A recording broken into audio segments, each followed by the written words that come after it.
아니하실지라도 이 바벨론 나라의 그 느부갓네살 왕이 자기의 어떤 권세와 힘을 자랑하기 위해서 아주 60규빗 되는 금신상을 만들어 놓고 그냥 여러 가지 악기들을 다 동원해서 노래를 부를 때 좀 엎드려서 절을 하라, 이 명령이 떨어졌습니다. 만약에 절을 하지 않으면 풀무불에 던져서 죽인다는 거죠.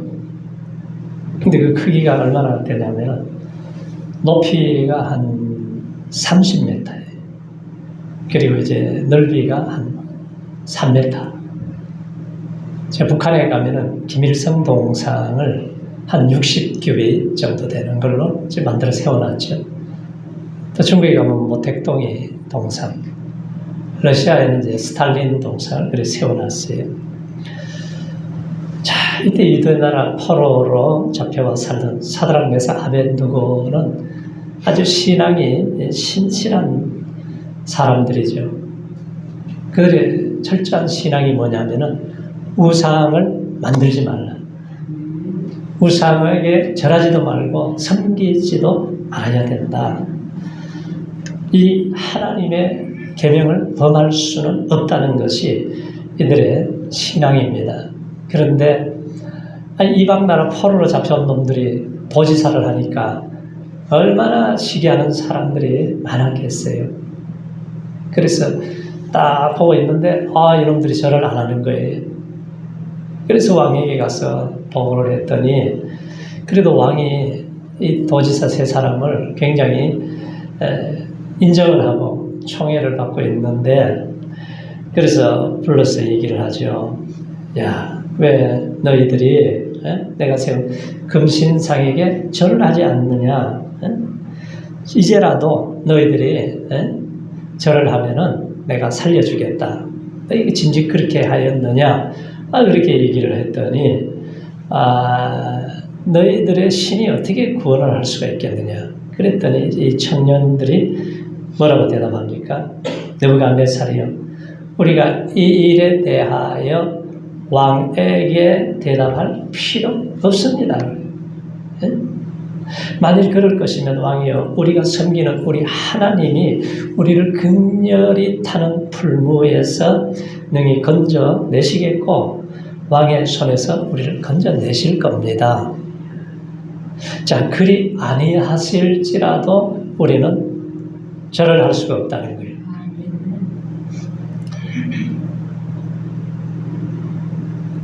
목숨을 걸어놓은 신앙이죠. 죽음이 기다리고 있는데 못하겠다는 거예요. 그래서 그들이 왕이여, 대답할 필요가 없습니다. 생각해보고 말까 할 것이 없다고 아주 단호하게 잘라서 딱 얘기를 하잖아요. 왕 앞에 얼마나 세계적인 왕 앞에서 담대하게 얘기를 해요. 자, 풀무불에 던져 넣어도 하나님이 건져내실 겁니다. 자, 그 다음에 뭐예요? 그렇게 안 하셔도 우리가 하나님이 건져주시지 않으셔도 우리는 죄와 타협을 할 수가 없습니다. 아주 단호한 신앙이죠. 무조건적인 신앙, 백절불굴의 신앙을 가졌어요.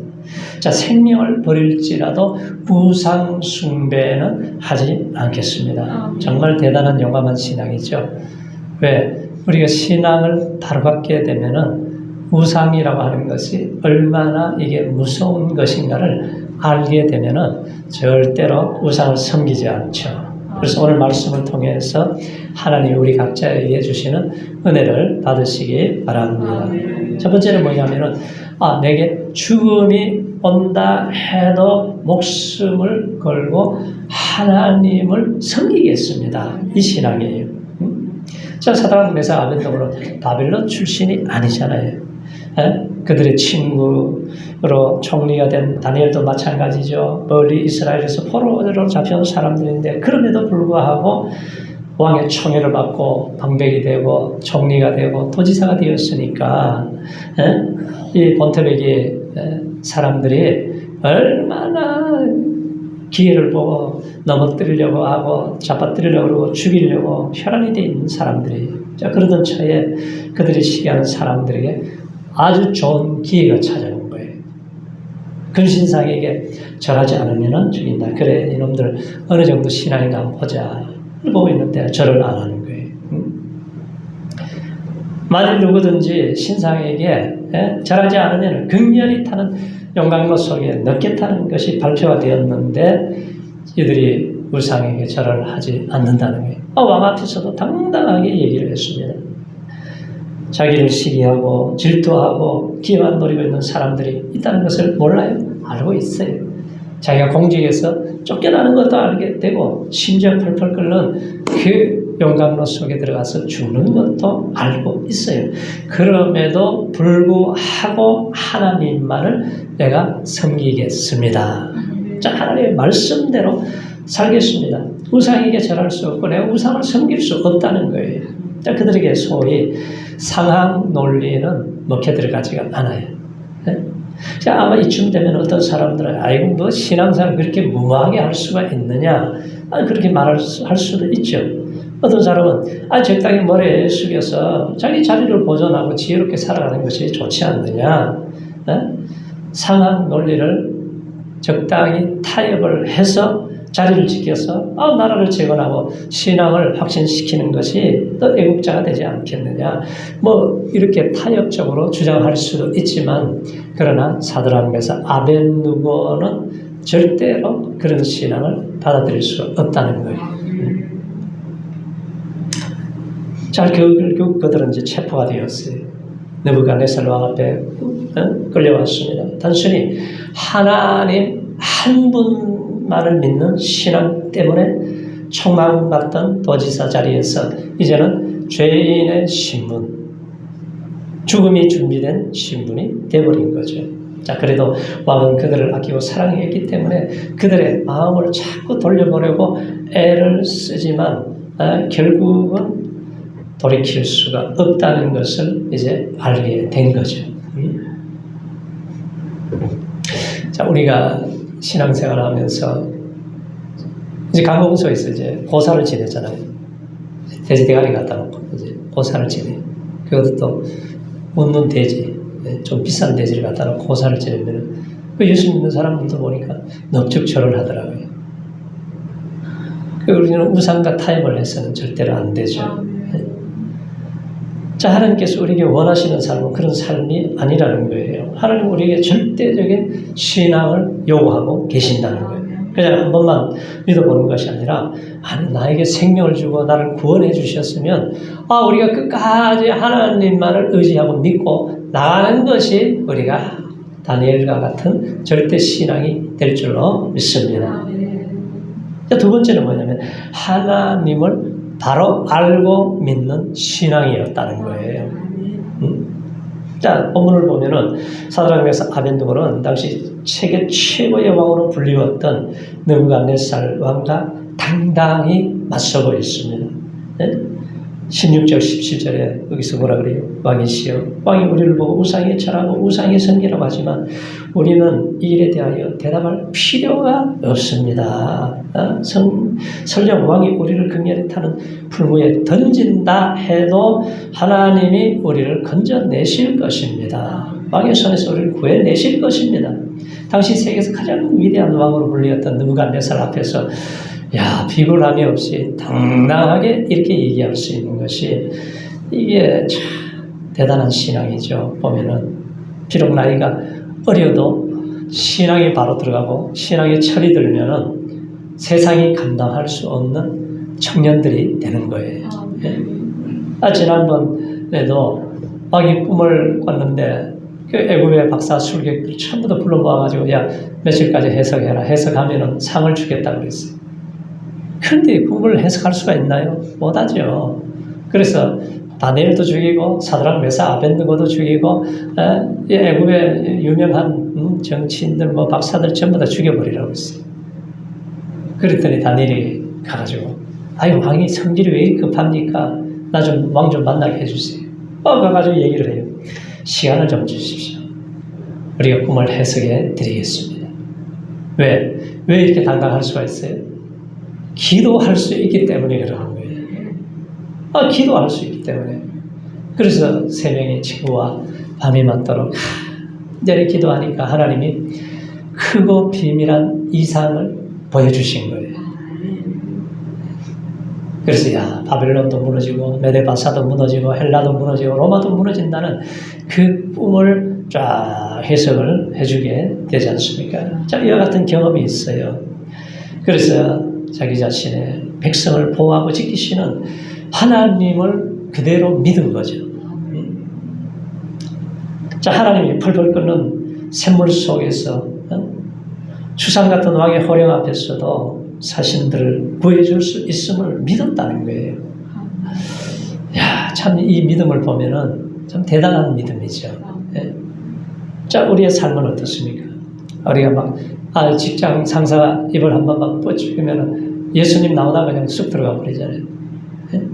어떤 사람이 친구 한번 눈만 싹 헐리면은 예수님 얘기하다가 쏙 들어가 버려요. 내가 친구를 잃어버릴까봐 예수에 대해서 얘기를 못하는 사람도 있는데, 그런데 사드락 메삭 아벤느고는 이 신앙이 참 나라의 포로가 되어서 이방 나라에 살지만 얼마나 이 믿음이 당당한 믿음인가를 보여주고 있습니다.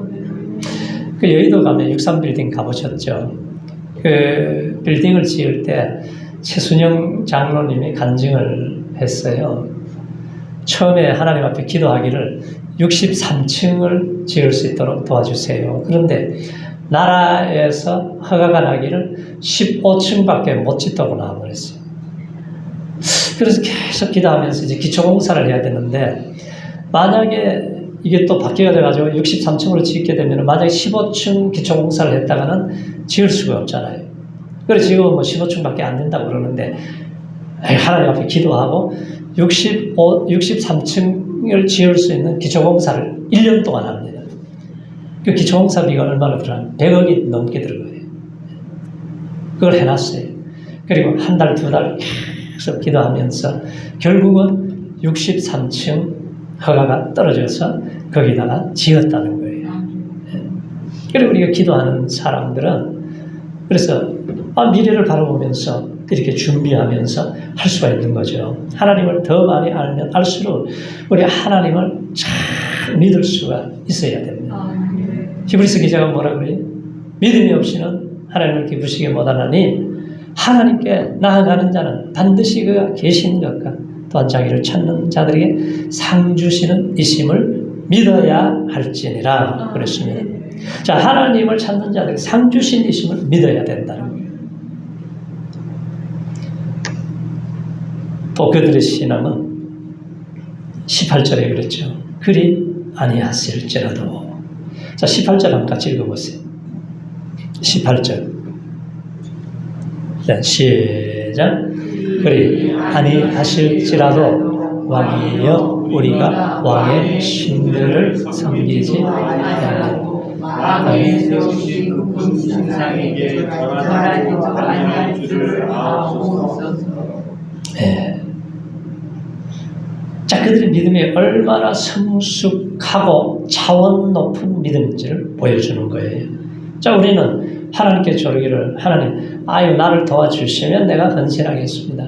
하나님, 나를 축복해 주시고, 나를 고쳐주시고, 나의 기도를 들어주시면 내가 헌신하겠습니다. 우리가 그럴 때가 있잖아요. 근데 오늘 본문에는 사드락 메삭 아벤느고는 그렇지가 않았다는 거예요.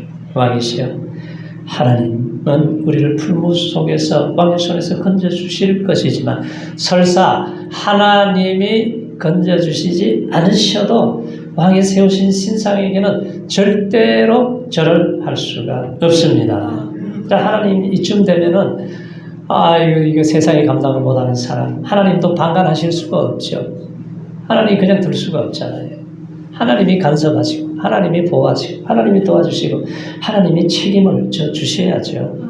그래서 하나님의 존재 자체만으로도 감사할 수 있는 신앙, 내게 응답하시든지 그렇지 않든지 간에 하나님의 주권을 인정하는, 하나님을 섬기는 신앙을 우리 가져야 된다는 거죠. 자, 우상 숭배는 멸망이 항상 기다리고 있습니다. 우상이 뭐예요? 우상은 뭘로 만들어요? 네? 우상이 하는 일이 뭐예요? 왜 다니엘 세 친구는 목숨을 걸고 이 우상을 섬기지 않느냐? 그런 생각을 할 수가 있는데, 자, 하나님은 우상에게 절하지도 말고 섬기지도 말고 무릎을 꿇지도 말라고 그래요. 제일 싫어하는 게 우상이에요. 자, 어느 날 모세가 시내산에 올라갔어요. 시내산에 올라가서 이제 십계명 받으러 갔잖아요. 40일 동안 금식 기도하고 이제 십계명을 받으러 올라갔는데, 야, 백성들이 참 조급해요. 아론과 밑에 있는 백성들이, 야, 모세가 10일이 지난데도 소식이 없네. 20일이 지난데도 소식이 없네. 야, 우리를 인도할 신을 만들자요. 그러면서 하는 짓이 뭐예요? 애굽에서 나올 때 애굽 사람들이 준 금고리고 뭐 코고리 막 전부 다 그걸 가지고 전부 다 부어가지고 뭘 만들었어요? 금송아지를 만들었어요. 모세가 내려와서 보니까 난장판이 된 거예요. 너무 기가 막혀서 두 돌판을 40일 금식 기도해서 하나님이 친히 써준 그 돌판을 쳐가지고 그냥 깨트려 버립니다. 그리고 금송아지를 갈아가지고 전부 퍼마시게 했어요. 야, 칼을 차라. 이쪽 저쪽 다니면서 치라 그랬더니 그날 3,000명이 죽게 되잖아요. 그래서 하나님이 너무 화가 나셔가지고 모세야, 이 사람들 전부 다 전멸시켜버리고 노아 시대 심판한 것처럼 없애버리고 내가 다시 시작해야 되겠다. 그러니까 하나님, 이방 사람들이 보면은 하나님의 능력이 없어서 그러신다고 그러면 어떻게 되겠습니까? 하나님, 제발 용서해달라고. 근데 모세가 중보 기도할 때에 마음을 돌이켜주신 거예요. 그래서 살려주신 거죠. 솔로몬이 처와 첩이 몇 명입니까? 1,000명 데리고 살았잖아요. 근데 이방에서 온 여인들이 문제예요. 이방 여인들이 와가지고 그모스, 암몬 신, 아스다롯 신을 갖다가 예루살렘 산당에 저 산에다 만들어 놓고 우상 숭배하기 시작하니까 이게 우상에 빠져가지고 벗어나지를 못합니다. 결국은 나라가 이 남과 북으로 우리나라처럼 두 쪽이 나서 갈라져 버렸어요. 그리고 남쪽 유다, 북쪽 이스라엘도 결국은 우상 숭배하다가 망하게 되고 남쪽 유다도 우상 숭배하다가 망하게 됩니다. 결국은 이 우상은 뭐냐? 은으로 만들고 금으로 만들고 나무로 만들어요. 사람의 손으로 만든 거예요. 입이 있어도 말을 못하고 귀가 있어도 듣지를 못하고 눈이 있어도 보지를 못하고 다리가 있어도 걷지를 못하고 아무것도 할 수 없는 것이 우상이잖아요. 그런데 사람들이 우상 앞에 발발발 떨면서 그걸 신이라고 모시고 있는 거예요. 태평양에 어느 작은 섬에 가면은 볼기 맞는 신이 있어요. 볼기 맞는 신. 이제 바다에 이제 고기를 잡으러 가고, 신이시여, 내가 고기를 많이 잡게 해주시고 풍랑이 없게 해주세요. 이렇게 기도를 하고 가요. 또 사냥을 갑니다. 짐승을 많이 잡게 해주세요. 그런데 가가지고 바다에 가가지고 막 풍랑이 일어나고 막 배가 깨어지고 부사일생으로 살아오면은 막 화가 나가지고 그 신을 엎어놓고 두들겨 패는 거예요. 야, 신아, 내가 그렇게 기도를 하고 가는데 나를 못 지켜주는 게 네가 신이냐 이러고 막 그러면서 막 볼기를 때리고 그냥 막 괴롭힌다는 거예요. 응? 야, 내가 이번에는 사냥을 갔는데 한 마리도 못 잡았잖아. 너 붕둥이가 찢어지도록 너는 맞아야 된다 그러면서 그래서 이 볼기 맞는 신이라는 얘기를 하는 거예요. 자, 우리가 이 시대에 우상을 만들어 놓고 제사를 지내며 복을 비는 사람들이나 볼기 맞는 신을 섬기는 사람들이나 뭐가 다르겠어요? 그래서 우리가 무엇이든지 마지막으로 우리가 이 믿음의 결과가 중요한 거죠. 믿음의 결과. 그래서 한 세 가지의 결과가 나타나요. 첫 번째는 뭐냐면, 자, 풀무불에 던져졌어요. 응? 던져졌지만 어떻게 구원을 받았다는 거죠. 네.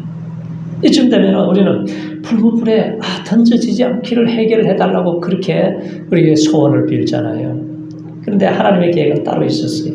우리 생각으로는 풀무불에 던져지지 않아야 응답을 받았다고 생각하는데 하나님의 생각은 다르다는 거죠. 자, 하나님의 생각은 달라요. 더 크고 위대한 일을 행하시는 하나님이세요. 풀무불에 들어가지 않고 살리는 것이 쉽습니까? 풀무불에 들어가서 살리는 것이 쉽습니까? 어렵습니까? 오늘 본문에 보면은 풀무불에 들어가지 않는 것은 고사하고 평상시보다 7배로 더 뜨겁게 하니까 던지던 사람들이 다 타 죽어버렸잖아요. 그런데 그 안에 들어갔는데 왕이 이렇게 보니까 3사람을 던져 넣었는데 4사람이 막 뛰어다니는 거예요.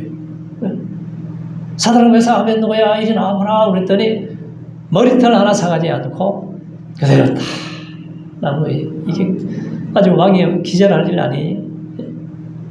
이 사건을 통해서 우리에게 분명히 보여주는 것은 하나님은 어떠한 상황이나 환경 속에서도 저와 여러분을 지켜주시는 하나님이시라는 거죠. 그래서 내가 담대하게 놀라운 믿음을 가졌다고 환난을 당치 않으리라고 생각지 말아야 돼요. 그들이 종래 풀무불에 던져진 것처럼 그것도 평상시보다 7배나 뜨거운 풀무불에 던져졌잖아요. 그런데 하나님이 그 가운데 사람이 할 수 없는 일을 하나님이 하셨다 하는 것을 보여주시는 것이 기적이죠.